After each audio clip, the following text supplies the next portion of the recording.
మెదక్ జిల్లా పరిధిలో చైనా మాంజాను పూర్తిగా నిషేధించినట్లు మెదక్ జిల్లా ఎస్పీ దేవులపల్లి శ్రీనివాసరావు ఈరోజు విడుదల చేసిన ప్రకటన తెలిపారు. నిబంధనల విరుద్ధంగా విక్రయించిన వినియోగించే కఠిన చట్టపరమైన చర్యలు తీసుకుంటామన్నారు. కరెంట్ స్తంభాలకు దూరంగా సురక్షిత మైదానాల్లో గాలిపటాలు ఎగురవేయాలన్నారు.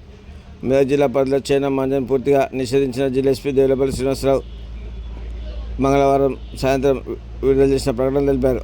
రాష్ట్ర ప్రభుత్వం విధించిన నిషేధాన్ని ఉల్లంఘిస్తూ చైనా మాంజాను విక్రయించిన వినియోగించిన లేదా దానివల్ల ఎవరికైనా ప్రమాదం సంభవించినట్లయితే సంబంధిత వ్యక్తులపై కఠిన చర్యలు తీసుకుంటామని హెచ్చరించారు. రాబోయే సంక్రాంతి పండుగను దృష్టిలో ఉంచుకొని జిల్లా వ్యాప్తంగా సిసిఎస్ పోలీసులు స్థానిక పోలీసుల ఆధ్వర్యంలో ప్రత్యేక తనిఖీలు నిర్వహించనున్నట్లు తెలిపారు. నైలాన్ సింథటిక్ దారాలతో తయారై చైనా మాంజాను పర్యావరణానికి తీవ్రమైన హాని కలిగించడంతో పాటు ప్రజలు, వాహనదారులు, పక్షులు ప్రాణాపాయం కలిగి సంభవించే ప్రమాదం ఉందని పేర్కొన్నారు. గతంలో చైనా మాంజాతో గాలిపటాలు ఎగురవేసే సమయంలో అనేక ప్రమాదాలు చోటు చేసుకున్నాయని, కొన్నిసార్లు గాలిపటాలు ఎగురవేసే వ్యక్తులు కూడా తీవ్రంగా గాయపడిన ఘటనలు నమోదయ్యాయని తెలిపారు. ఈ కారణాల వల్ల దృష్టిని చైనా మాంజాను సంపూర్ణంగా నిషేధించినట్లు జిల్లా ఎస్పీ వివరించారు.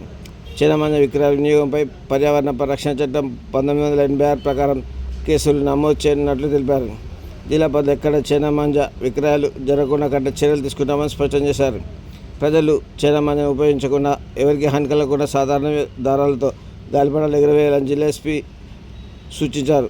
గాలిపటాలు ఎగురవేసే వారు తప్పనిసరిగా కరెంటు స్తంభాలకు దూరంగా, మైదానాల వంటి సురక్షితమైన ప్రదేశాల్లో గాలిపటాలు ఎగురవేయాలన్నారు. అలాగే బిల్డింగ్లపై తగిన భద్రతా చర్యలు పాటించి అత్యంత జాగ్రత్తగా వ్యవహరించాలని కోరారు.